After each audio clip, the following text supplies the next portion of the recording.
네, 저희는 강동구에 지금 거주하고 있는데요. 네. 예, 내 집 마련을 해야 되는데, 어, 요 명일동에 롯데캐슬이나 네. 뭐 고속동에 재건축이 많아요. 신동아랑 한양이랑 주공 9단지. 네. 아니면 시기적으로 좀 더 네. 가을이나 겨울까지 기다려야 되는지 그것이 궁금해서요. 네, 알겠습니다. 어쨌든 지금 강동에서 거주를 하고 계시는데 내 집 마련을 고민하신다라는 말씀 주셨어요. 대표님과 네. 인사 나눠보세요. 네, 안녕하세요. 네, 안녕하세요, 대표님. 네, 방송 좀 보세요. 네, 가끔씩 봐요. 예, 가끔씩 보시군요. 제 방송은 일주일에 한 번씩 제가 하니까 일주일 동안 있었던 뉴스를 취합해서 계속해서 알려드리고 있으니까 쭉 꾸준하게 보시면 굉장히 많이 도움이 될 겁니다. 네. 세미나에 오시는 분들 보면 몇 년 동안 이렇게 제 방송을 보면서 아, 지금 뭘 해야 되구나, 뭘 해야 되는 해서 직접 하셔서 좋은 결과를 얻으신 분들이 세미나에 참석하신 분들도 상당히 많거든요. 네. 그렇게 하시면 좋을 것 같은데 우리가 이렇습니다. 이게 전부 다 지금 관심 있는 건 아파트잖아요. 네. 네. 아파트에 대한 흐름만 이해하면 이거는 어려운 게 아니에요. 이게 무슨 얘기냐면은 아파트가 올라간다. 그런데 이제 우리가 꼭 고민을 해야 되는 거는 매수 시점. 예를 들어 지금 구입을 한다면 매수 시점이잖아요. 네. 그렇죠. 그다음에 매도 시점. 이거는 이제 파는 거잖아요. 네. 그렇죠? 네. 예, 그러면은 통상 아파트는 지금 매수해서 2년 만에 팔고 나와야지 이렇게 매수하시는 분은 거의 없어요. 거의. 맞죠? 네, 그렇죠. 만약에 이렇게 제가 질문을 드린다면은 만약에 지금 매수를 한다면은 언제쯤 팔 생각을 혹시라도 제가 물어보면 뭐라고 대답하실래요?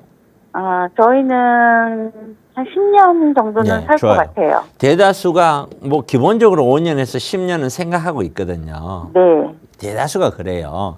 그럼 5년에서 10년이라는 이 말은 내가 매수했는 시점하고 그때 당시에 팔 때 시점하고 따져봤었을 때 시세 차익이 마이너스이거나 안 난다 이러면은 안 살려고 하겠죠, 지금. 그렇죠? 근데 충분히 많이 올라가겠다라고 하면 지금 구입을 하는 게 맞죠. 그렇죠? 네. 네. 그러면은 자, 아파트 흐름을 보면은요. 우리가 1990년대는 10년 동안을 거의 바닥을 치면서 다졌어요. 내려와서 다졌거든요. 그러고 나서 2000년대는 7년 동안 올랐어요. 이렇게.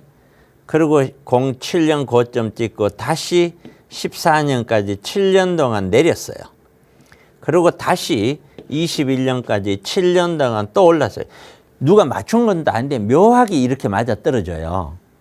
그리고 나서 지금 1년 8개월 조정을 받고 있어요.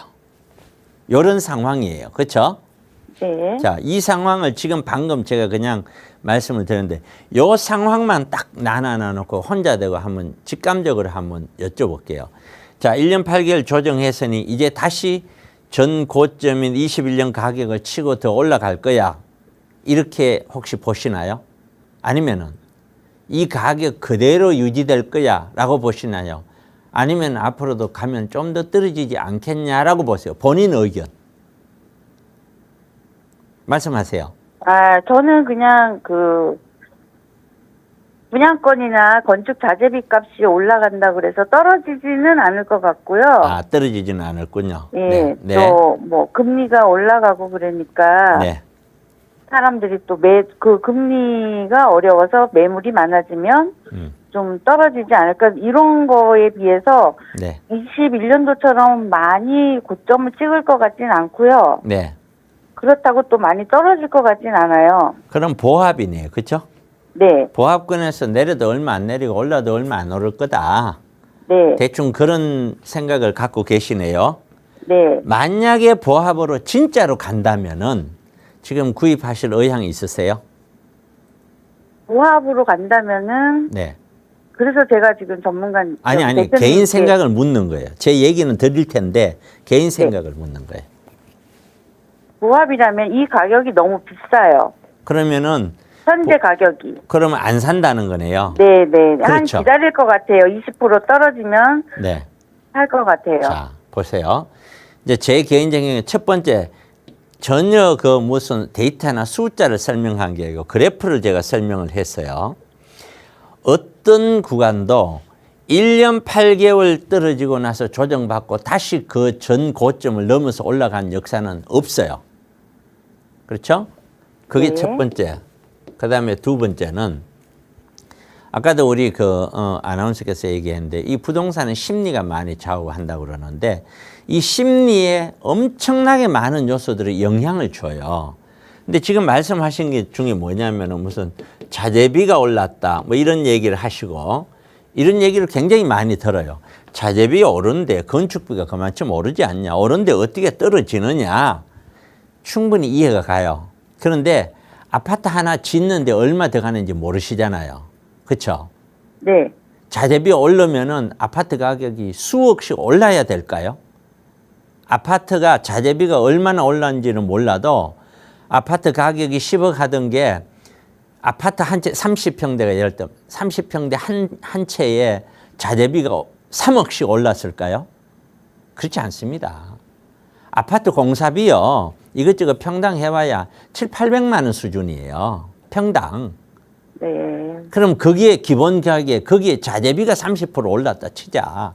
그럼 자재비 오르면은 그러면 공사비가 무조건 다 그냥 30%다 오르는. 그럼 30% 올랐다 칩시다. 그럼 공사비가 3억이다 치고 30% 해봐야 4억이 되는 거예요. 그렇죠? 네. 그리고 앞으로 그 자재비가 계속 올라가요? 모르잖아요. 지금 종전에 엄청난 코로나 때문에 올랐던 것이 조금씩 자재비가 안정화를 지금 찾아가고 있잖아요. 그죠? 네. 물가 조금씩 떨어지고 있잖아요. 네. 예. 그러면 그것도 제 생각에는 자재비 때문에 앞으로 계속 올라간다. 저는 그렇게 생각하지 않습니다. 네. 그러면 기존에 있는 아파트는 지금 짓는 아파트가 아니잖아요. 그렇죠? 그러면 그때 당시에 자재비인데 어떻게 그 자재비 가지고 올라간다고 얘기하면 안 맞지 않습니까? 그러니까 그것도 저는 아니라고 봐요. 그렇기 때문에 저는 앞으로도 더 조정이 될 거다. 더 조정이 되는 이유는 첫째, 네. 세계 경제가 절대로 녹록하지 않다. 세계 경제가 안 좋고 뭐 미국 경제가 어쩌고 저쩌고 해도 지금 중국만 하더라도 어떻게 보면은 조금 더 강하게 받아들이면은 진짜 중국이 큰일이에요. 큰일. 막말로. 중국 전체가 경제가 다 무너지고 있는데 만약에 저것이 정말로 그래서는 안 되지만 최악의 상황으로 가면은 우리 영향 없겠어요? 엄청나게 영향 받아요. 이것도. 그것만 있나요? 뭐 세계 경제만 있나요? 우리 인구 문제도 있죠. 그리고 방금 잘 얘기하셨어요. 우리 시청자분님이 보합부름 가더라도 지금 너무 비싸다. 이 말씀 하셨잖아요. 그렇죠? 네. 그게 무슨 얘기냐면은 자, 지금 시청자님 목소리 들어보면은 50대든 60대든 될 것 같은데 5, 60대가 이걸 비싸다라고 생각할 정도면은 20, 30대는 어떨까요? 30, 40대는. 성분이 없죠. 그렇죠. 영원히 못 사는 거죠. 예. 근데 가격이 올라가려면은 맨 밑에부터 누군가 사주고 요 팔았는 사람이 또 위에 걸 사고 팔았는 사람이 위에 걸 사죠. 이렇게 해야 계속 올라갈 거 아니에요. 그렇죠? 그러려면 맨 밑에서 10억 안쪽으로 있는 밑에 있는 아파트를 누군가가 계속 사줘야 돼요. 올라가면 올라간 대로 계속.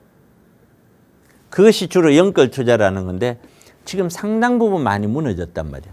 그러니까 그것도 현실성이 없다. 충분히 주저앉아야 된다. 이거는 충분히 주저앉기 전에는 생각보다 너무 주저앉았다 할 정도까지 가기 전에는 다시 반등은 어렵다. 물론 내려갈 때는 계단식으로 이렇게 내려가지 그냥 한꺼번에 떨어지지 않아요. 지금 보신 강동 쪽에 있는 롯데캐슬이든 고덕 아이파크든 옆에 있는 레미안이든 기타 등등 할 것 없이 기존 아파트들이 엄청나게 많이 떨어졌었어요. 25에서 막 30% 가까이까지 폭락을 했다가 다시 회복을 했어. 회복을 해서 지금은 몇 퍼센트? 약 한 뭐 15에서 17% 최고점 대비. 요 정도밖에 안 떨어져 있어요, 지금. 그런데 여기만 그런 게 아니에요. 다른 데도 마찬가지예요. 그런데 이것이 다시 또 얼마나 올라갈까? 그리고 올라가서 유지가 될까? 저는 전혀 그렇게 생각하지 않습니다. 여러 가지 사회 여건, 뭐 거기에 기후, 경제, 사회, 문화 다 보더라도 지금 이거는 맞지 않다.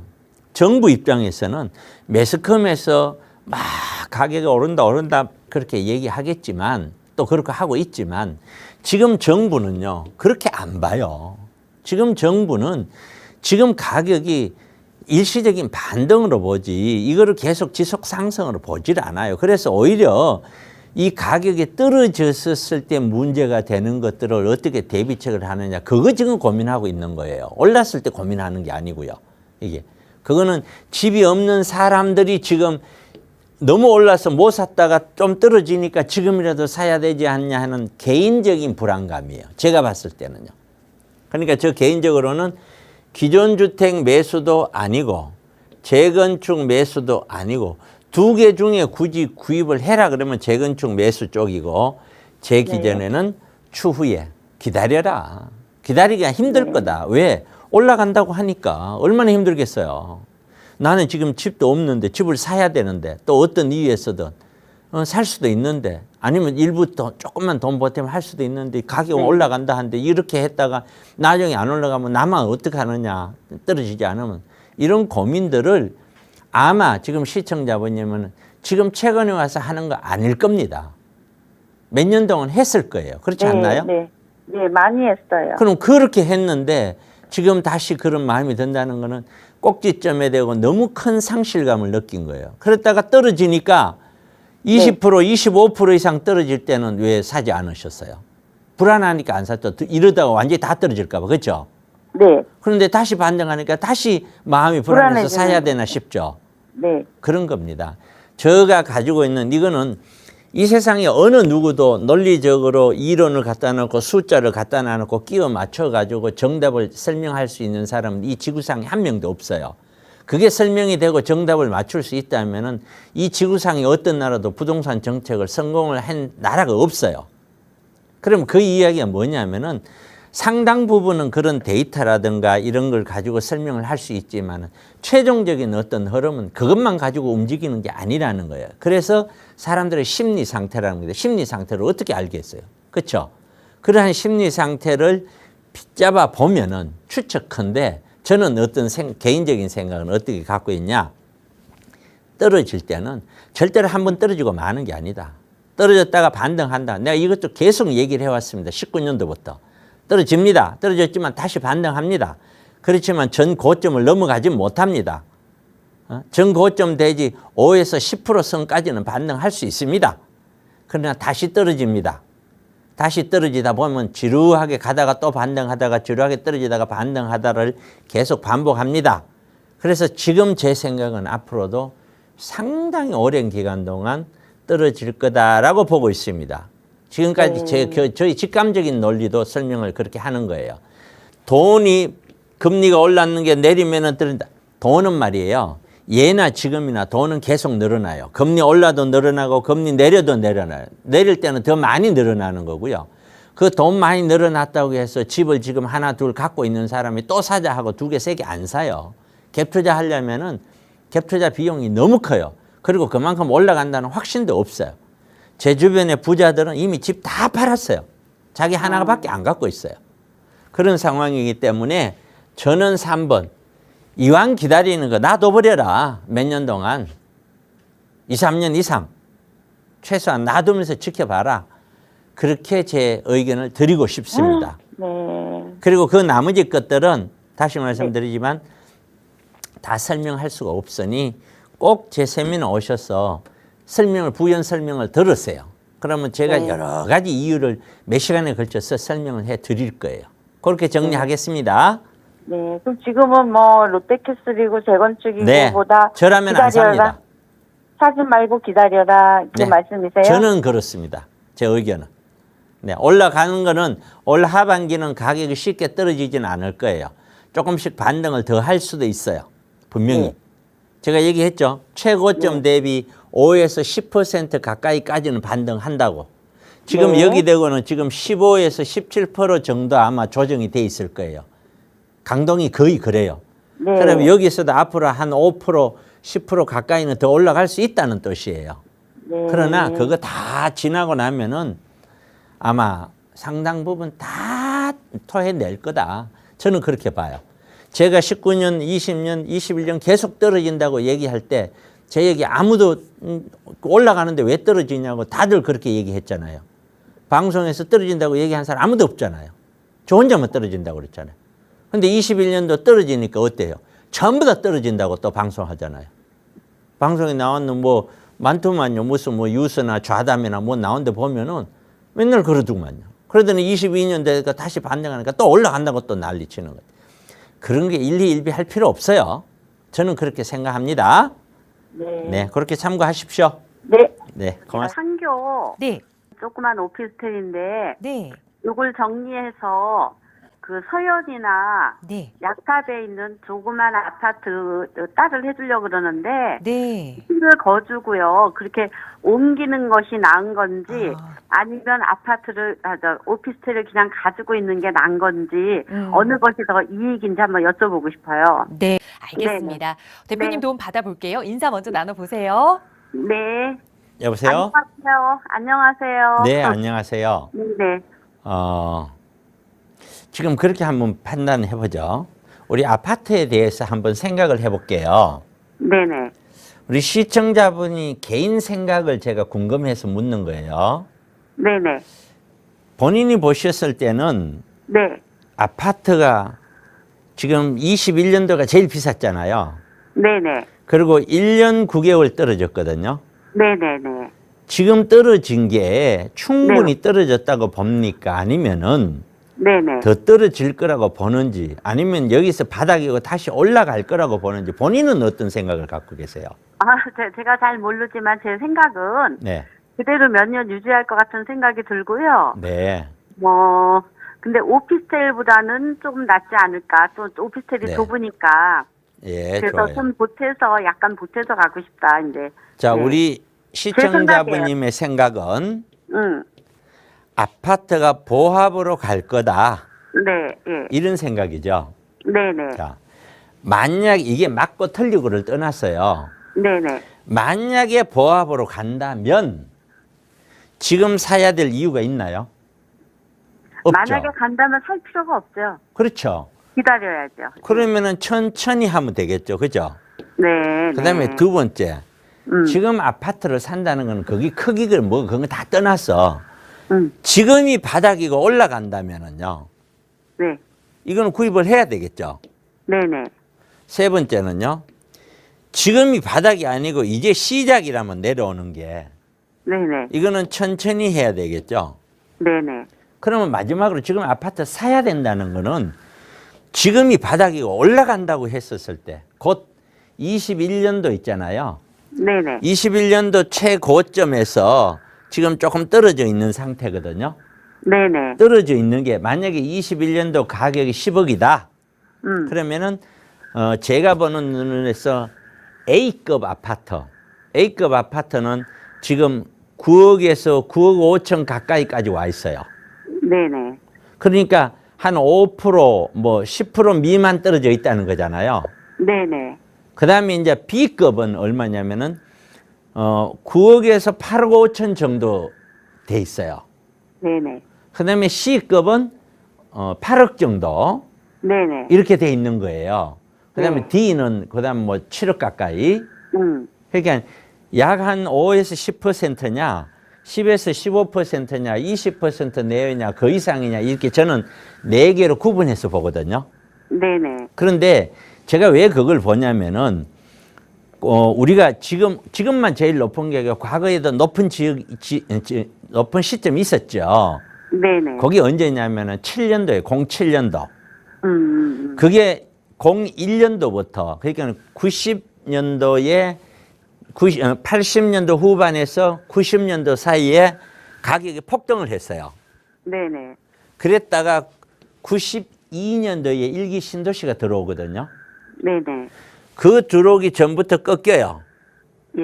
그래서 바닥을 치고 가다가 음. 6년도, 96년도께 되면은 바닥을 다지고 살짝 반등을 하기 시작을 해요. 네네. 근데 그때 우리가 뭐 왔냐면 IMF가 왔어요. 예, 예. 다시 주저앉아요. 네네. 근데 IMF가 빨리 출발했죠. 빨리 네네. 벗어났죠. 네. 그러면서 다시 서서히 반등을 해요. 음. 그러다가 90년과 2000년 가격으로 따지면은 90년도 가격보다 2000년도 가격이 오히려 더 낮다고도 볼 수 있어요. 그러니까 아, 10년 동안 조정을 받았다고요. 네네. 그런 다음에 2001년부터 2007년 사이에 가격이 급등을 해요. 네네. 여기 노무현 정부 시절이에요. 예, 예. 그래서 2007년도에 고점을 찍고 2007년도부터 위에서 횡보를 하면서 내려갔다 올라갔다 반복을 하면서 2008년도에는 출렁하고 한번 주저앉아요. 네네. 그랬다가 다시 2009년도는 다시 회복을 해요. 예, 예. 언제 가격으로? 2007년도 가격 가까이까지. 그래서 사람들은 이거 바닥이다 라고 얘기했어요. 네네. 아니다고요, 그게. 그랬는데 2009년도 지나면서 다시 떨어지기 시작을 해요. 그런 다음에 언제까지 떨어져요? 2014년까지 떨어져요. 그러면서 강남에 있는 아파트들이 엄마 아파트나 대치동 미도 아파트 30평대가 07년도에 14억 8천대까지 가요. 네네. 그런데 14년도에 가면 얼마 가냐? 8억 가요. 40% 이상 떨어져요. 네. 그런 경험치가 우리는 있어요. 저는 이 업을 하니까. 네네. 그러면은 또 하나는 01년도부터 07년도까지 올라요. 네. 그리고 7년도부터 14년도까지 떨어져요. 네네. 14년도부터 21년도까지 올라요. 네네. 그리고 지금 1년 9개월 떨어졌어요. 예, 맞아요. 그러면은 7년 오르고 정확하지는 않더라도 7년 내리고 다시 7년 올랐는데 1년 9개월 떨어졌는데 이게 바닥이다? 저는 그렇게 받아들이지 않아요.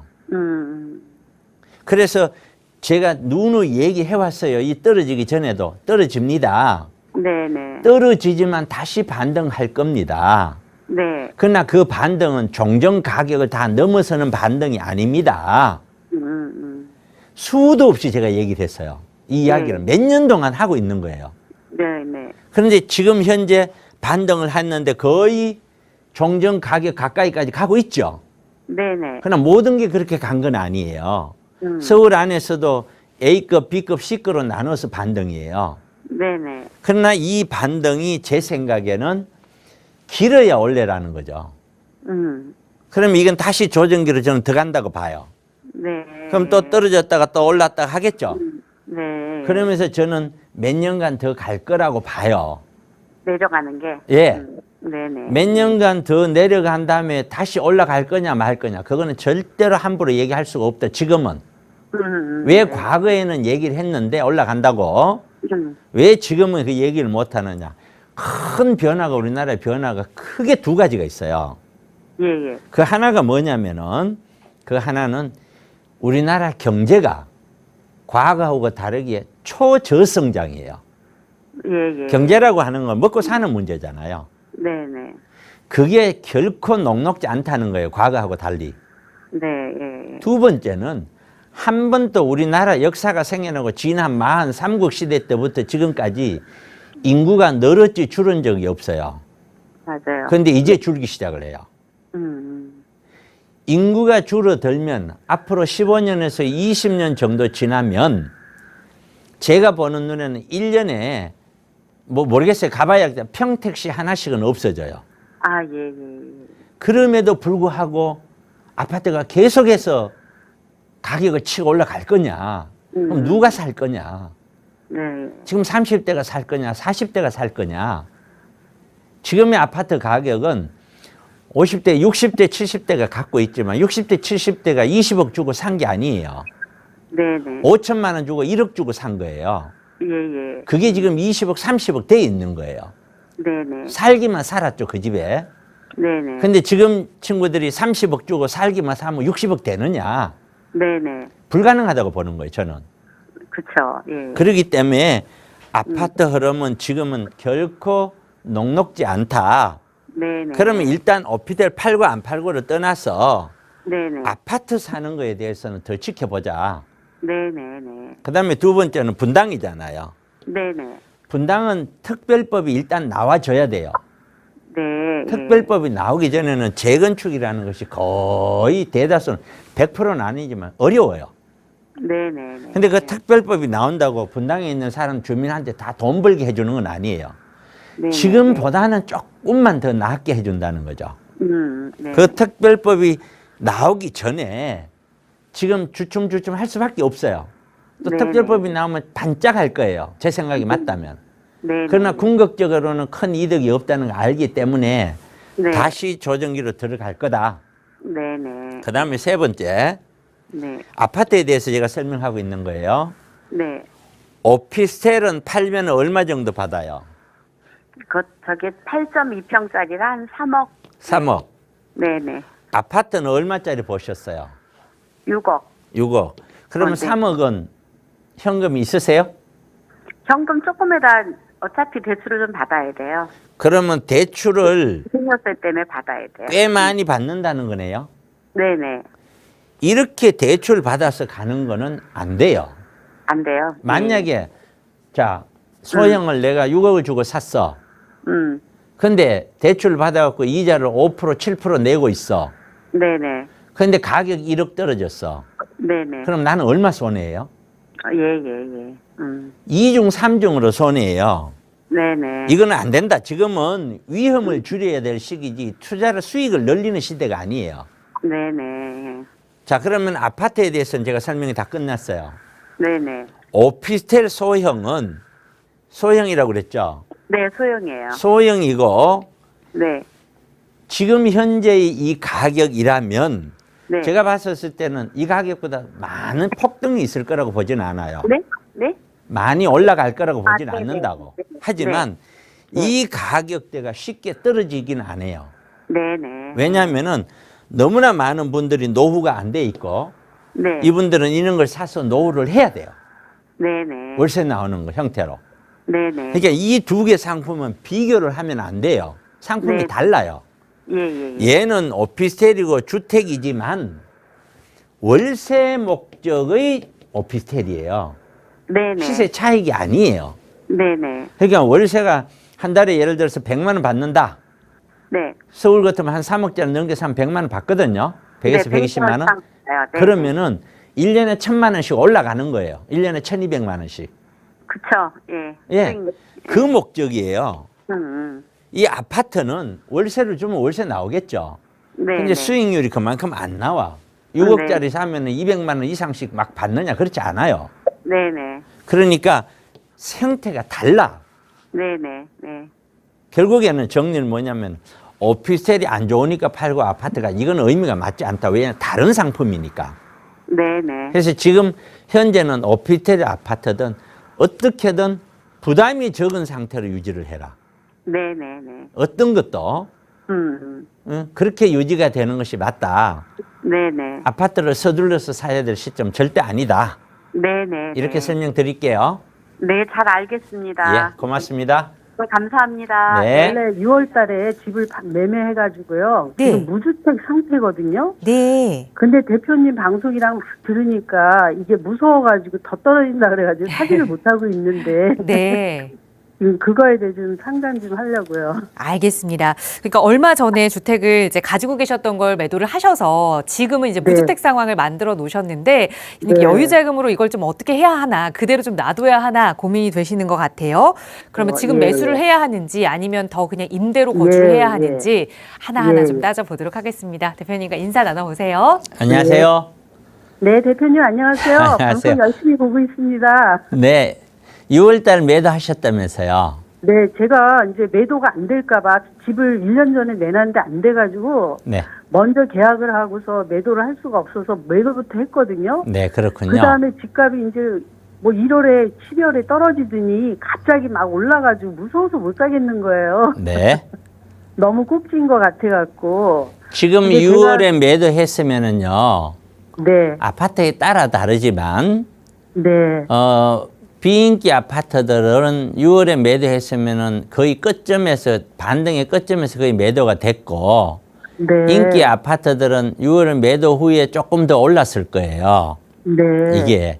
그런데 이제 제 네. 생각이 그러는 거예요. 항상 네. 방송을 꼭 보셔야 돼요. 지금 보고 계시죠? 네네. 이렇게 꼭지점 있잖아요. 네. 여기서는 올라갈 때 죽어도 못 팔아요. 아, 예. 저는 반드시 팔려면 여기서 팔아야 되는 거예요. 네. 그러면은 똑같은 가격에 내려오면서 여기 팔면 되지 않느냐. 그때는 내가 임의적으로 팔리질 않아요. 네. 그렇기 때문에 항상 거래는 지금 6월이라면은 어떤 아파트인지는 몰라도 이렇게 해서 떨어졌다가 반등을 했는 이 꼭지점 거의 부근이기나 그 바로 밑에서 팔았다고 저는 봐지거든요. 네, 네. 그래서 저 기준으로는 잘 팔았다라고 저는 생각을 해요. 근데 제가 가려고 하는 아파트가 그 뒤에 이제 보니까 계속 다 올라가고 있어가지고. 아니 그러니까 제가 아까 말씀을 드렸잖아요. 네. 아파트라는 것 자체가 아파트마다 다른데 네, 네. 떨어졌다가 반등하는 게 있잖아요. 네. 이게 최고점이 여기가 100이단 말이에요. 네. 여기가 100이면은 여기도 많이 떨어지는 거는 뭐 70도 가고 그래요. 아니 뭐 65도가 그러면 30, 35%씩 막 떨어지거든요. 네. 25% 떨어지고. 그리고 반등할 때는 요만큼 반등하는 것도 있고 요만큼 반등하는 것도 있고 있단 말이에요. 지금 네. 잠실 쪽이나 이런 가장 인기 있는 지역 쪽 있잖아요. 그런 제가 거는 그런 여기가 데로 가려고 그래요. 여기가 100이라면은 인기 있는 지역 네. 쪽은 거의 90 이상 예, 가까이까지 예. 왔어요. 예, 예. 그래서 제가 이거는 수도 없이 얘기를 했어요. 이거는 네. 반등을 하는데 인기 지역에 대해서는 이만큼 올라오고 그다음에 85, 80, 80 밑으로 이런 네. 식으로 반등한다. 네. 지역에 따라 위치에 따라 이렇게 반등한다라고 제가 계속 설명을 해오고 있는 거거든요. 네. 그런데 지금 매도하신 후에 가고자 네. 하는 지역이 거의 이 정도까지 왔다라고 하는 거는 네. 90 가까이 이거는 그 지역의 사람들이 그만큼 좋아하는 지역이고 비싼 지역이라는 뜻이에요. 예, 예. 이게 좋다 이게 아니라 사람들이 그런 걸 좋아한다 이 뜻이에요. 예, 예, 이게 예, 예. 그러면은 이제 어쨌든 팔았단 말이에요. 네. 그럼 매수를 하는데 네. 어디를 이제 하고 싶었어요? 저희 이제 아들이 잠실 쪽에 살아서. 잠실. 저도 이제 예. 네. 주공 5단지나 뭐 장미아파트, 올림픽, 기자선수촌 이렇게 세 개를 쭉 보고 있었어요. 예, 예, 잠실 쪽하고. 예, 그걸 네. 1차적으로 이제 아들 옆에 가서 애기라도 나중에 퇴직하면 네, 봐주려고요. 네, 네, 네. 그런데 거기가 너무 막 90% 가까이 막 올라가 버리니까 예, 제가 이제 다른 곳도 좀 봤어요. 네. 뭐 잠원 한시나 반포 미도나 삼풍 이런 데를 보고 있는데 그런 잠원 것도 쪽에? 잠원 쪽도 반포 미도나 예, 예. 잠원 한시 아, 미도 쪽 터미널 뒤에 예. 있는 거 또.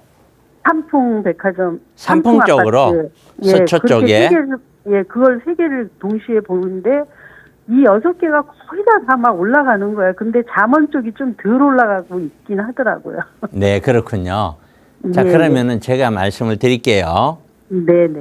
지금 이 세 군데를 네. 나눠놓고 보면은요. 가격은 다 조금씩은 다르겠지만 네. 조금 다르겠지만은 이런 진동 폭이나 이런 것들에 대해서는 비슷비슷하면서도 살짝 다르고 그래요. 일반인 네. 눈에는 잘 안 보여요. 네. 이게. 그런데 제가 아까 말씀드렸듯이 이런 지역이라면 제가 네. 보는 눈에는 떨어질 때는 많이 떨어졌다가 네. 22년도요. 지금 네. 반등을 해서 네. 제일 꼭지점이 100이라면 지금 다 90 정도는 다 돼 있을 거예요. 네. 네. 거의 다. 근데 제 방송을 계속 보셨다니까 저는 여기가 거의 이제 끝점까지 왔다라고 저는 본다는 거예요. 네. 그렇기 때문에 얘는 다 2차로 하락할 거라고 보는 거예요. 네. 예를 들어서 이때 100이 있다가 예를 들어서 70 정도 갔다라고 가정을 해요. 네. 그럼 이게 다시 90 왔다가 이번에 떨어질 때는 70까지 안 가고 예를 들어서 80이나 또는 75까지 갈 거라고 저는 봐요. 예. 그리고 이게 다시 또 반등을 하면은 90까지는 안 가고 거의 85에서 90 사이까지 다시 반등을 할 거라고 봐요. 예. 그러고 다시 더 떨어진다. 이 떨어지면서 이렇게 갈 거라고 보거든요. 네. 그렇기 때문에 저는 지금 이 고점 부근이 매수를 한다라고 했었을 때는 얘가 종전에 100을 넘어서서 더 올라간다라는 확신이 있으면 이건 투자를 하면 되겠죠. 네네. 저는 아무리 보더라도 그렇게 확신을 가질 만한 요소가 보이질 않아요. 아, 예. 제 눈에는. 그렇기 때문에 저는 지금은 아파트 매수를 좀 내려놔라라고 얘기를 하고요. 예. 근데 이제 주택이 없다 보니까. 예, 글쎄요. 그래서 아까 네. 제가 첫 번째 분인가 제가 설명을 할 때 뭐라고 얘기했냐면은 내가 집이 없으면 잠을 못 자겠다. 그런 분들은 살 수밖에 없어요. 예. 만약에 그런 분들 같으면 팔 필요가 없어요. 이게 예. 이미 팔고서 갈 때 투자를 생각하신다면은 기다리는 게 맞는데 나는 예. 집이 없으니까 불안해서 떨어진다 그러면 그때는 편안하거든요. 근데 예. 제가 말씀드렸듯이 떨어지더라도 또 올라간다 그랬잖아요. 예, 예. 이런 과정을 겪기 때문에 이런 예. 흐름은 이해를 하고 그렇더라도 나는 구입을 해야 되겠다. 그렇다면은 나는 구입 안 해야 되겠다. 이거는 순전히 시청자분이 결정을 하셔야 돼요. 예, 예. 예. 예. 그렇게 설명을 드리고 그다음은 예. 우리가 이제 지금 말씀 들어보면은 이제 연세도 있으시고 이제 곧 할머니가 될 수도 있다는 거잖아요. 네네. 그렇죠? 네. 할머니가 될 수 있는 연세라고 하는 거는 거의 다 60대인데 네. 그렇잖아요, 일반적으로. 네. 제가 생각하는 60대가 아파트를 바라볼 때 네. 어떤 아파트를 사야 될까? 60대가. 네. 그러면 60대가 바라봤을 때 제가 가장 중요한 거는 가장 행복할 수 있는 아파트를 나는 사야 된다고 보거든요. 네. 왜? 어떤 아파트를 사도 거기 들어가서 살다 보면 금방 또 70이 되고 넘어가요. 네. 그런데 거기서 가격이 다른 사람이 뭐 5억 올랐는데 내 거 1억 올랐다고 해서 별로 스트레스 안 받아요. 네. 60대, 70대 되면은요. 네. 근데 40대, 50대는 그걸 받아요. 왜? 네. 자산을 정식을 해야 될 나이고 60대 이상 가면은 지켜야 될 나이잖아요. 네. 지켜야 될 나이기 때문에 우리 시청자분이 생각하셨을 때 여러 곳에 봤지만 어느 곳에 있었을 때 내가 가장 행복하겠다. 네. 앞으로 지금 죄송하지만 연령대가 어떻게 될까요? 60 초반이에요. 네. 60 초반이면은 앞으로 네. 10년 동안 그러면 70 초반이잖아요. 네. 10년 이제 하나 사면은 이제 10년은 살아야 돼요. 그렇죠? 네. 이제 계속 살 생각을 예, 해요. 그러니까 그렇게 살기에 내가 후회 없는 예를 네. 들어 저 같으면은 네. 저는 지금 영등포에 살고 있는데 네. 네. 거기에는 이제 재개발을 해서 비과세 요건을 만들려고 들어갔어요. 네. 근데 우리 사무실은 노년 쪽이라 네. 거리가 먹고 복잡해요. 네. 네. 그리고 또 저는 지방예를 많이 다녀요. 땅 보러도 네. 많이 가고 많이 가거든요. 네. 그러다 보니 지방을 한번 갈 때는 뭐 강원도든 경상도든 이렇게 빠져나갈 때 되면 서울 빠져나가는 데만 1시간 이상 걸리는 거예요. 그렇죠. 예. 그러니까 제가 60대, 70대를 가정을 해보면은 저는 제 생활에 가장 맞는 게 광진구나 강동구나 송파구가 제 생활 여건하고는 가장 맞는 거예요. 네. 그래서 저는 일단은 그 구에서 아파트를 선택할 생각이 있거든, 추후에. 네. 네. 그러면 내가 60대가 굉장히 가장 행복할 수 있겠다는 생각을 들어요. 네. 네. 그것처럼 제가 그렇다면 다른 분들도 선택을 그렇게 해야 되는 게 아니냐. 네. 40, 50대하고는 좀 다르지 않나. 네. 그런 의미에서 혼자 곰곰이 생각을 해보시고 어느 쪽에 있었을 때 내가 60대가 가장 행복하게 잘 편리하게 잘 살 수 있겠구나 네. 하는 지역을 중심으로 아파트를 고르는 게 맞다라고 저는 보거든요. 네. 그런 식으로 한번 생각을 한번 해보세요.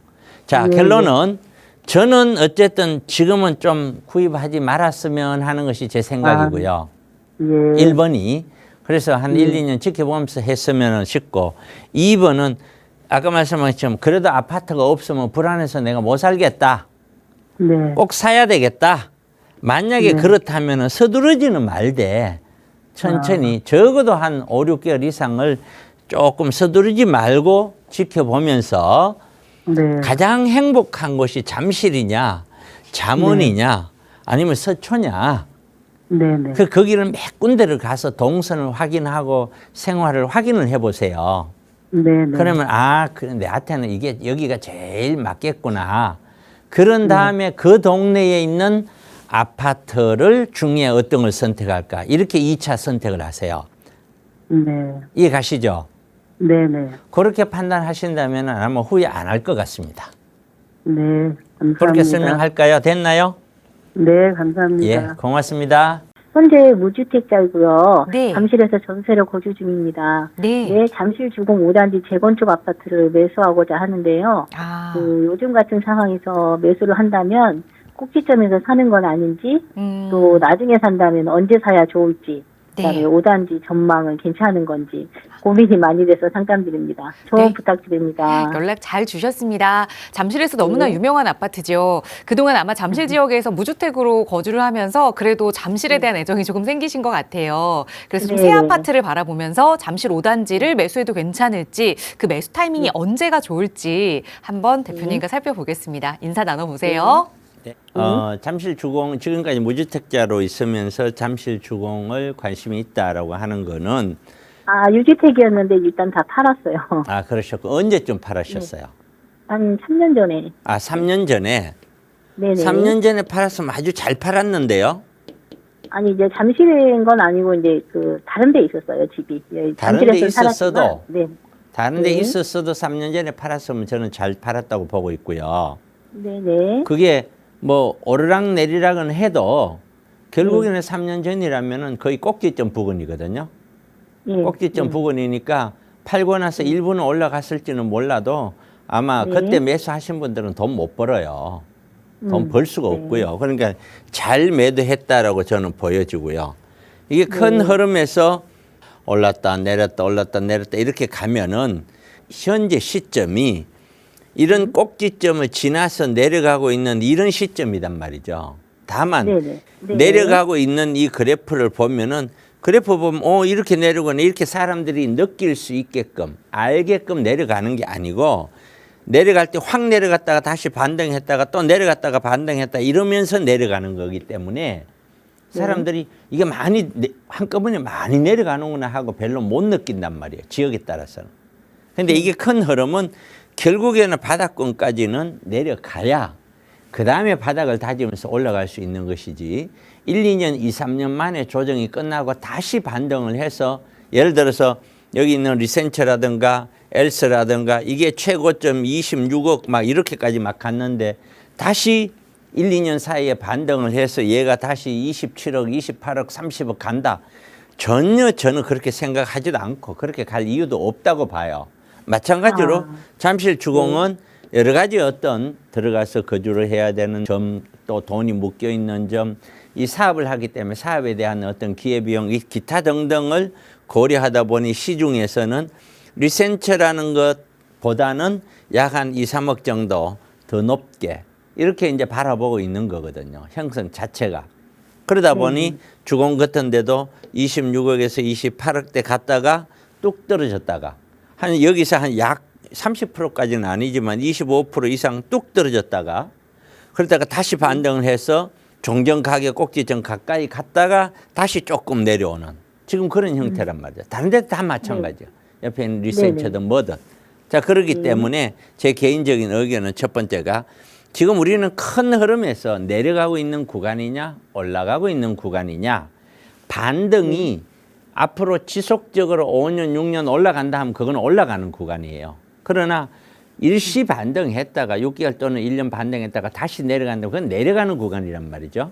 그럼 저는 내려가는 구간으로 보고 있기 때문에 일단 잠시를 떠나서 아파트는 하향 흐름이다. 매수는 금지다. 그 다음에 두 번째는 잠실 주공에 대한 미래 가치는 지금 주공이 26억에서 28억씩 가는데 평양별로 다 조금 다른데 자, 이러한 어떤 아파트 가격이 현실적이냐. 저는 이게 애매하다고 보는 이유가 여기에 물건을 가지고 있으시는 분들, 이제 조합원이라고 그러죠. 그럼 이 조합원들은 전부 다 아파트를 받을 때 모든 아파트가 다 향이 좋고 모든 아파트가 다 한강이 조망이 되고 모든 아파트 그렇게 될 수가 없거든요. 왜냐하면은 세대수가 지금보다 훨씬 더 많이 늘어나기 때문에 고층으로 올려도 어차피 복잡하게는 돼 있어요. 곧 무슨 말씀이냐면은 헬리오시티 가보시면은 진짜 성냥갑처럼 쫙 붙어 있죠. 그렇게 세대수가 늘어나야 일반 분양이 늘어나거든요. 그래야 사업성이 좋아질 거 아니에요. 네. 그렇기 때문에 그 조합원들 중에서도 정말 추첨해서 운이 좋은 사람들, 그런 사람들은 한강 조망도 되고 아주 높은 고층에도 올라갈 수도 있고, 그런 사람들은 무조건 벌 거예요. 가격 자체가 높이 갈 거니까. 네. 그런데 중저층에 가로막혀 있고 이런 쪽으로 또 배정이 되는 사람들은 그거는 또 다른 문제거든요. 네. 그렇기 때문에 지금 이 가격 26억, 28억이라는 가격 자체가 제가 봤었을 때는 미래의 수익, 일어날 수 있는 이 사업에 대한 수익까지도 다 이미 포함된 가격이라고 저는 봐요. 이게 포함이 안 되어 있다면은 저라도 사겠죠. 저도. 그러나 네네. 포함되어 있다고 보기 때문에 곧 프리미엄이 다 일로 이미 가 있기 때문에 적어도 여기보다는 제가 봤을 때는 최고점 대비 최소 30에서 35% 정도는 조정이 되고 나서 그 시점에서 또는 그 밑에서 바닥권이 형성될 확률이 높다. 최고점이 이쪽에서 약 한 28억까지 갔을 거예요. 네. 네. 28억에 30%만 쳐도요, 20억 밑으로 떨어지는 거예요. 맞죠? 네. 저는 그렇게 갈 수 있다라고 보는 사람이에요. 그게 아. 어떻게 그렇게 가겠냐? 우리는 항상 그래왔어요. 제가 부동산 20년을 하면서 느끼는 게 뭐냐면은 우리가 14년도 말이에요. 14년도에 이런 거 얼마 했는지 혹시 아시는지 모르겠어요. 모르겠어요. 엄마 아파트나 미도 아파트 같은 경우에 8억대 했어요. 8억대. 아. 8억 500, 뭐 8억 1000 이렇게 했거든요. 네. 그게 지금 얼마예요? 26억에서 27억, 30억 가까이 되죠. 네. 지금 잠실 얘가 지금 미도 아파트하고 가격이 거의 비슷해요. 네. 대치동에 미도 아파트라고 있는데 거기 네. 재개발 신속 통합 기획을 해서 지금 재건축을 진행 중에 있는데 거기가 핫하잖아요. 가장 학군도 좋고, 학군은 여기보다는 대치동 쪽이 훨씬 더 좋으니까 그렇죠. 그 네. 지역에 있는 아파트들도 전부 8억대 했어요. 이게 얼마였냐면은 07년도 말이에요. 7년도에 14억 8천, 뭐 14억 얼마씩 했거든요. 그러다가 얘가 또 7년 동안 조정을 받더니 14년도에가 얼마냐면 8억 500, 8억 1000 이렇게 됐어요. 약 35에서 40% 가까이 떨어졌거든요. 네. 이게. 아. 이거 일대 떨어질 때 14억 가는데 이게 8억 갈 거라고 생각했는 사람 한 명도 없어요. 아, 저도 그렇죠. 그렇게 생각하지 않았어요. 네. 그게 흐름이에요. 누구나. 우리는 흐름은요, 내려갈 때는 우리가 생각했던 것보다는 더 많이 내려가요. 올라갈 때는요, 우리가 기대했던 것보다 훨씬 더 많이 올라가요. 항상 그래요. 그게 왜 그러냐면은 심리 때문에 그래요. 야, 이 정도면은 내가 봤을 때는 20억이면 너무 비싼데, 그런데 누군가는 또 산단 말이에요. 그러니까 25억 5천이 되는 거예요. 아니, 미쳤어. 막 이러는데 또 누군가는 사서 21억이 되는 거예요. 네. 그 심리가 완전히 없어질 때까지는 계속 치고 가는 거예요. 그러니까 일반적으로 개인적으로 생각을 했었을 때 잠실주공이 지금 가격 적당하다 이런 생각은 안 할 거예요. 개인적으로 그렇죠. 보면은 야, 네. 30평대 아파트가 이거 너무 비싼 거 아니야? 내가 여기 들어가서 살면은 30년 동안 산다고 살고 자녀한테 넘겨준다고 가정을 하면은 자녀에게 넘길 때까지 들어가는 모든 비용을 계산하면 20억이 넘어요. 비용만. 예. 그럼 나는 30억짜리에 잘 30년 동안 잘 살았지만 결국에는 살았는 비용이 자녀한테 넘길 때까지 가면은 50에서 약 한 70%는 세금으로 다 나가는 거예요, 비용이. 네. 그러니까 30억짜리 집에 사는 사람은 한 달에 월 1,000만 원짜리 집에 사는 거예요. 계산 한번 해보세요. 그렇게 나올 거예요. 네. 그러니까 결국에는 내가 30억짜리 집에 30년 살면은 살고 나서 얘가 40억이든 50억이 돼야 똔똔이라는 거예요. 개념 자체가. 그러니까 결국에는 저는 항상 강조하는 게 내가 거주하는 집, 사람마다 다르겠지만 거주하는 집에 목숨 걸지 말아라. 나이가 들면은 지금 우리 시청자분은 연세가 어떻게 되는지 모르지만 집보다는 집 이외의 재산이 넉넉해야 된다. 집 이외의 재산이 많으면 많을수록 풍족한 노후를 쓸 수 있는데 강남에도 집 하나 갖고 있고 돈 5억, 10억밖에 없는 사람들이 천지예요. 너무나 많아요. 그 사람들은 노후 때 늘 허리띠 졸라매면서 살아야 돼요. 방법이 없어요. 지금부터의 노후는 월 300만 원, 400만 원 갖고는 말도 안 돼요. 그 2배 이상 생각하셔야 돼요. 노후는. 네. 그만큼 노후가 앞으로 어려워질 거거든요. 그래서 어찌됐든 현재 상태의 가격은 이미 프리미엄이 반영된 가격이다. 주공 좋죠. 다른 아파트에 비해서 이만한 아파트가 과연 대한민국에도 몇 개나 되겠어요. 많지는 않겠죠. 그만큼 좋은 입지인 거는 틀림이 없다. 그러나 제가 봤을 때는 이것도 그래도 충분히 지금이 내려간다 이 말을 아직은 위험이 크다 이 말이잖아요. 바닥이다 이 말은 가격은 내렸지만 위험은 이제는 거의 없다 이 말이잖아요. 그죠? 가격은 내렸지만 위험이 있다는 얘기잖아요. 지금 현재도. 그러니까 제 말을 잘 이해하셔야 돼요. 가격이 계속 떨어져서 20억짜리 가던 것이 이제 10억 됐어. 네. 이제 더 이상은 떨어지질 않아. 그럼 이거는 위험은 이제 거의 다 사라진 거잖아요. 네네네. 맞죠? 예. 가격이 20억짜리가 25억 되고 30억 되고 40억 올라가면은 가격은 올랐지만 위험은 그만큼 커지는 거죠. 예, 그렇죠. 네. 예. 그 말씀을 드리는 거예요. 그러니까 결국에는 어차피 3년 전에 팔았다면은 저라면은 지금보다는 좀 더 위험이 더 많이 사라졌을 때 그 네. 상황을 지켜보면서 몇 년 후에 차라리 매수 작전을 쓰는 것이 어떨까? 적어도 2, 3년. 아, 저는 그렇게 생각을 합니다. 어느 누가 정확하게 뭐 맞추느냐 안 맞추느냐가 중요한 것이 아니라 저는 제 경험상 제가 가지고 있는 저 개인적인 실력상 지금까지 제가 분명히 2019년도 언저리부터 20년대는 아파트 사지 마라. 사도 올라가지만 떨어진다. 떨어지면 내가 마진 못 챙긴다. 또 떨어질 때는 내놔도 안 팔린다. 이런 얘기를 수도 없이 했고 그리고 결국에는 21년도 떨어졌고 떨어지지만 반등합니다. 반등했죠.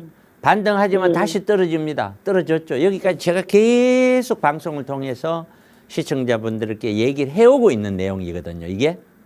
네. 그리고 지금 떨어지는 것도 역시 올 하반기 되면 다시 또 반등해요.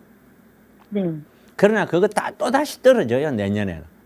이렇게 해서 제가 보는 눈에는 적어도 2027년에서 28년 정도까지 가봐야 바닥을 우리는 어느 정도 확인할 수 있지 않을까라고 저는 생각하고 있어요. 물론 중간에 어디서 특수한 어떤 변수가 생겨서 다시 뭐 어떤 반등이 있을 수 있을지는 모르겠습니다만은 적어도 현재 시점에서 저는 그렇게 보지 않아요. 그래서 제 개인적인 의견은 아직은 매수 시점이 아니다. 물건이 나빠서가 아니고 아파트 흐름에서 아직은 매수 시점이 아니다. 이렇게 말씀드리고 싶네요. 네, 네, 감사합니다. 네, 그렇게 말씀드릴게요. 네. 부동산 시장의 가격의 상승을 할 수 있는 어떤 요인이 되는 것들, 또 하락을 하는데 미치는 영향들, 뭐 이런 것들이 혼재되어서 지금 나오고 있죠. 점점 이제 가격이 정점을 찍을 거고, 찍고 나서 만약에 하락을 들어간다면 그때는 또 하락 요소 중심으로 많이 나올 거예요. 그래서 이런 이야기를 왜 먼저 드리냐면은 부동산 투자는 우리 시청자분들이 하는 겁니다. 본인의 주관을 가지고서 움직이셔야 됩니다. 다른 사람이 뭐라고 한다고 해서 막 할 게 아니고 얼마만큼 이게 합리적이냐, 얼마만큼 이게 좀 신빙성이 있냐, 이런 것들을 좀 충분히 공부를 하고 이해를 하시고 들어가야지 그냥 그렇지 않으면 저 사람은 똑똑해, 그러니까 저 사람 말이 무조건 맞아, 이런 식의 어떤 결정은 좋은 것이 아니다. 이런 말씀을 꼭 좀 드리고 싶습니다. 저는 계속 이야기를 해왔습니다. 최근에 한 2달 됐나요? 그때부터 2차 하락이 될 것이라는 얘기를 계속해서 해왔습니다. 그 전부터도 하락은 얘기를 했고요. 이제 조만간 2차 하락이 될 것이다. 저는 그렇게 생각을 하고 있습니다. 그래서 그런 하락에 대비를 해야 되겠죠? 2차 하락에 대해서. 그 다음 두 번째는 여기 소액이라고 했는데 이런 소액 투자를 다시 한번 고민을 하시기 바랍니다. 이 소액 투자가 어쩌면은 월세를 중심으로 하는 수익형 부동산이 될 수도 있고 갭 투자가 될 수도 있는 거죠. 갭 투자냐 아니면은 월세 나오는 수익형이냐 여기에 대해서 좀 고민하고 이해를 좀 갖는 시간이 필요하고요. 그다음에 이 노후 투자가 정말 중요한데 여기는 거의 대다수가 다 50대 중반 또는 초반부터 시작을 해서 60대일 확률이 높습니다. 그런데 이분들이 상담을 하거나 세미나를 해보면은 이 노후에 대해서 너무나 간단하게 생각을 하고 계세요. 이게 무슨 말이냐면은 나는 노후에 둘 부부가 남을 거니까 이 둘 부부가 살면서 한 350만 원, 많으면 한 400만 이 정도면 우리 두 부 노후 준비 다 됐어. 이런 식의 어떤 생각을 갖고 있는 분이 99.9%입니다. 그렇게 생각하시면 안 됩니다. 왜냐하면은 우리가 지금까지 살아온 세상과 앞으로 살아갈 세상은 완전히 다른 세상이에요. 쉽게 얘기해서 부부간에 어느 한 분이 불편해지면은 나머지 분이 그분을 요양을 해야 돼요. 그 요양을 하지 못하면 어떤 현상이 빚어지냐면은 요양사를 불러야 되는데 이런 요양사 한 사람당 지금은 뭐 300만 원 뭐 이렇게 얘기를 하죠. 향후에는 무조건 400만 원, 500만 원 안 주면 요양사 한 사람을 쓸 수가 없을 겁니다. 불가능합니다. 그거는. 인원 자체가. 할 사람이 없죠. 그 다음에는 만약에 그렇지 않고 요양원에 들어간다 하더라도 사실 누구나 다 요양원 들어가고 싶은 사람은 없습니다. 그런데 제가 저희들 부모님 제가 모시고 살 때만 하더라도 한 달에 그거는 10년도 더 된 얘기입니다만은 한 달에 그냥 30만 원에서 60만 원 사이요. 4, 50만 원 이랬거든. 근데 지금은 그보다 훨씬 2배 이상 올랐고요. 향후에는 요양원에 들어가야 할 비용이 아마 제 생각에는 1인당 기본적으로 그 침대 하나에 가만 앉아 있어도 100만 원이 훌쩍 넘을 겁니다. 그것뿐만 아니에요. 각종 우리나라 인구가 줄어들므로 인하여 노후 생활이 엄청나게 힘들어집니다. 그렇기 때문에 물질적으로 노후 준비를 300만 원, 400만 원 있으면 된다는 아주 단순한 생각은 정말 위험한 생각입니다. 이제는 우리는 그렇게 생각하시면 안 됩니다. 그래서 미래를 충분히 이해를 하고 이런 노후 준비를 하셔야 됩니다. 서둘러서 하셔야 돼요. 많이 늦었습니다. 우리가 제가 아파트 2차 하락이 아파트 가격 떨어진다고 제 19년, 20년대부터 구입하시면 안 된다고 지금 현재는 올라가더라도 앞으로 떨어질 겁니다. 얘기할 때 아무도 안 믿었죠. 전부 다 올라간다고 하니까요. 그리고 떨어질 때는 제가 하루아침에 폭락하듯이 이렇게 수직으로 낭떠러지 가듯이 간다고 얘기할 때도 안 믿었죠. 그런데 21년도에 그렇게 됐죠. 그때 제가 뭐라고 얘기했냐면은 그렇게 떨어지지만 다시 반등을 합니다라고 얘기를 했었죠. 이건 20년도부터 얘기를 해온 거예요. 제가. 반등됐죠. 근데 이 반등도 최고점 21년도 가격을 절대 넘어설 수 없다고 제가 수차례 걸쳐서 얘기했죠. 그리고 반등이 거의 끝점에 와서 지금 약간 수평으로 횡보하는 형태 가까이까지 왔죠. 결국에는 앞으로 제 생각은 아파트 2차 하락이 된다고 저는 보는 거예요. 2차 하락 무조건 돼요. 아파트. 2차 하락을 되는데 지금 반등한 시기에도 너무나 많은 사람들이 팔려고 내놨잖아요. 지금 반등한다는 것은 누군가 구입을 했기 때문에 반등을 했는데 구입하는 사람이 예를 들어 10명이라면 지금 물건은 20개가 나와 있어요. 어떻게 가격이 계속 올라가겠습니까? 불가능하죠. 2차 하락이 됐었을 때는 겪어보셔서 알겠지만 하락 시에는 내가 아무리 용을 써도 팔리지가 않아요. 사지가 않습니다. 왜? 매수하시는 분들의 심리가 완전히 식어버리는 거예요. 그러니까 팔 수가 없는 거예요. 그래서 어쨌든 하락에 대해서 대비는 하셔야 된다. 왜 2차 하락이라고 이야기하는지에 대해서 세미나 같은 데 오셔서 왜 당신은 가격이 하락한다고 보느냐. 충분히 좀 거기에 대한 의견을 듣고 싶다. 이렇게 접근을 하셔야 돼요. 그래서 얘기를 들어보고 여러분들도 고민을 하셔야 돼요. 제 얘기가 어느 정도 신빙성이 있는지 없는지. 그래야 여러분들에게 도움이 되는 거예요. 혹시라도 제 방송, 제 생각하고 다른 생각을 갖고 계시는 분은 쟤는 내 생각 달라 하고 쳐버리면 결국엔 여러분만 손해예요.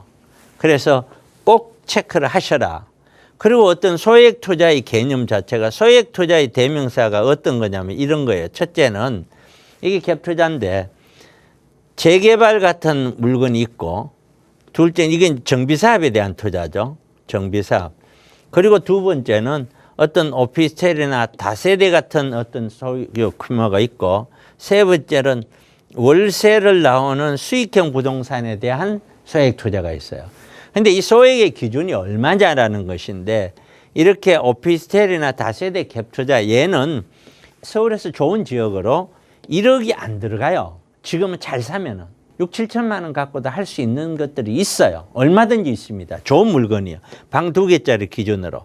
이런 기준인 반면에 재개발이나 정비사업 쪽에서는 이거는 1억으로 할 수 있는 게 아니에요. 제가 보는 데는 아무리 날고 기어도 좀 괜찮은 물건을 산다 하면 지금은 거의 한 3억대 이상씩 가야 되는데 그것도 장담은 못해요. 지역에 따라 다르겠지만은 뭐 모아주택 이런 데는 2억 안 주고도 살 수 있어요. 거의 얘들은 뭐 한 2억 뭐 이렇게 생각해야 된다라는 것이죠. 그다음에 월세 나오는 거 얘는 천차만별이에요. 얘는 지역에 따라 달라요.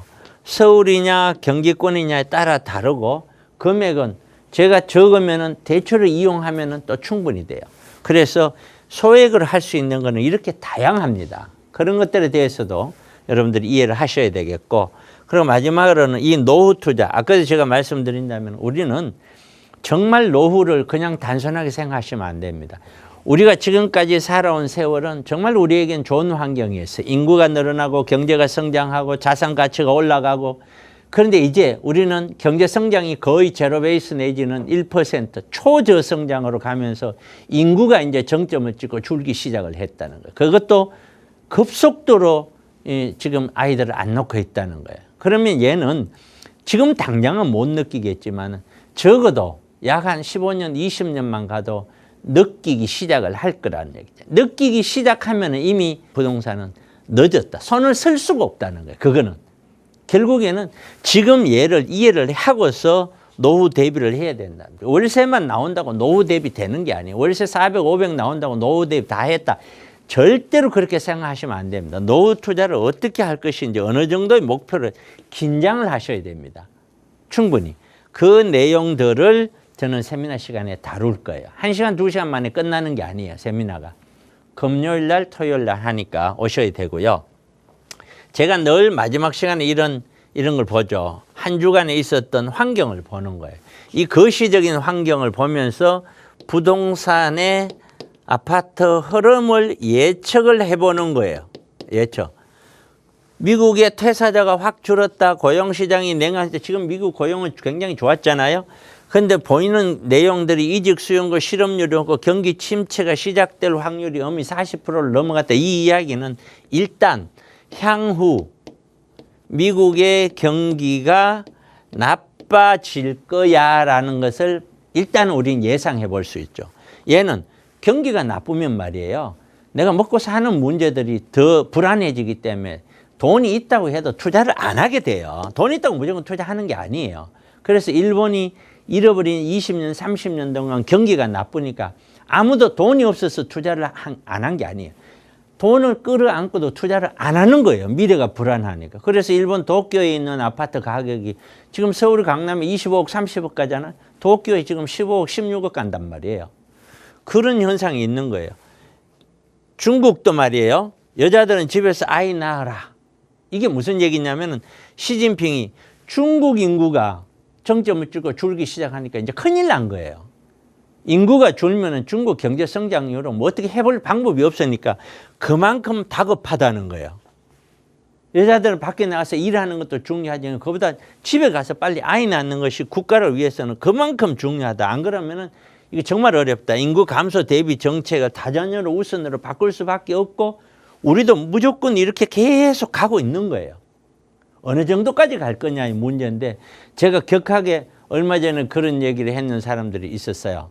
막 사회적 지탄을 받았는데 저는 세미나에서 얘기를 합니다. 아이 한 명 나오면 1억씩 줘라, 2억씩 줘라, 3명 나오면 아파트 한 채씩 그냥 무조건 줘라. 막 이런 정도의 아주 극단적인 정도로의 어떤 호감을 주지 않으면은 절대 지금 젊은 층에서 아이를 더 낳는다는 보장을 할 수가 없어요. 그분들 젊은 층들에게 어떻게 해주면 아이를 낳을 수 있는지 그분들에게 한번 물어보십시오. 그렇게 아이를 낳지 않는다면은 대한민국은 언젠가는 이 지구상에서 사라져요. 사라질 수밖에 없고 우리 시대의 후손들은 가난하게 살 수밖에 없어요. 방법이 없어요. 그거는. 한국은 삼고엔 금리 환율 물가에 무너지는 기업들은 법인 파산이 되는 게요. 개인 회생을 하는 것보다 더 추월을 해서 파산이 많답니다. 건설사 폐업이 2배가 늘었고요. 플랫폼까지 도산 위기에 있다. 한국의 경기가 뭐 수출을 했다 어쨌든 그거는 대기업 경기고요. 전체 경기는 굉장히 안 좋죠. 그만큼 심리가 똑같아요. 부동산 심리는 식을 수밖에 없다. 해외적으로 보더라도 한국을 보더라도 마찬가지죠. 부동산을 보면 미국은 공유 오피스의 대명사 위워크가 파산을 했답니다. 공유 경제 이게 오래된 것 같은데 10년도 더 된 것 같은데 제가 강남을 중심으로 해서 쉐어하우스를 할 때 저는 이거 부정적이라고 얘기했었어요. 그때 있었는데 나는 절대로 그렇게 생각하지 않는다. 자본주의에서는 돈을 우선인데 돈이 있다면 나는 절대로 내 혼자 같이 안 갖는다. 그렇기 때문에 얘는 성공하기 쉽지 않을 거다라고 얘기했는데 어찌됐든 파산이 났고 한국은 집이 안 팔려서 매매는 관망세, 입주 시장도 주춤, 집값 잡겠다는 문정부, 등록 임대 사업자만 잡았다. 세제 혜택 부활 법안은 국회에서 계속해서 하세요. 뭘 보더라도 부동산 가격이 올라갈 만한 것들이 특별한 뉴스가 없어요. 향후 부동산 시장은요. 세계는 냉전 시대로 가죠. 부동산은 2차 하락을 대비해야 되고 위험 요소를 줄여야 돼요. 위험 요소를 아파트를 덩어리를 계속 끌어안고 있다는 거는 투자로서 내가 살고 있는 집으로서는 어쩔 수 없는데 살고 있는 집도 마찬가지예요.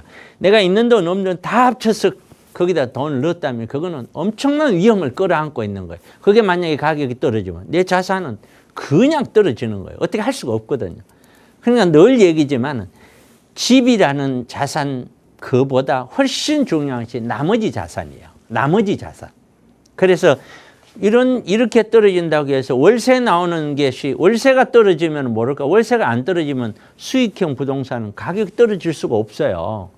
월세가 만약에 10억 주고 사는데 300만 원 나왔다.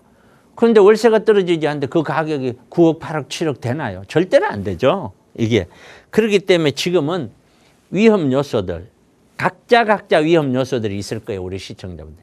그거를 줄이지 않으면은 향후에는 정말 어떻게 될지 모른다는 생각을 꼭 가져라. 이런 위기 상황을 좀 인지를 하셔야 된다. 가만히 앉아서 그냥 방송만 보고 그것만 한다고 되는 게 아니다. 그래서 꼭 좀 이런 내용들을 인식을 해보면은 어딜 보더라도 향후에 아파트 가격이 계속 올라갈 만한 요소는 하나도 없어요. 그러니까 꼭 세미나 오셔서 여러분들의 고민들, 미래 설계를 해 가시기 바랍니다.